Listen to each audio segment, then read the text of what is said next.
Deci eu nu vă vorbesc din teorii de pe internet, vă vorbesc din cum am făcut noi sute de X-uri pe Binance pe proiecte cu utilitate.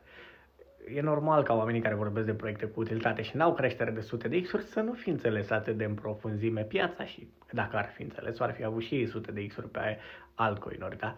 Și cum nu au, înseamnă că nu înțeleg de fapt utilitatea proiectelor, fiindcă dacă ar fi înțeles-o, aveau sute de X-uri. E destul de simplu. De asta vă zic în general să verificați dacă persoanele la care vă informați au creștere de sute de X-uri, fiindcă asta arată că informația pe care o au ei sau modul în care ei filtrează piața este într-adevăr super profitabil, da? Fiindcă dacă n-au făcut 100x, după ce au făcut 3-5x pe un proiect care a urcat deja 30x și de fapt proiectul în esență a făcut 100x la vârf, doar că ei au prins doar 3-5x, fiindcă au intrat, după cum v-am zis, pe hype când deja li s-a făcut marketing acelor proiecte și au aflat și ei. Deci nu s-au informat înainte și nu au scanat corect piața încât să le găsească acele proiecte cu acea utilitate la început, când trebuie.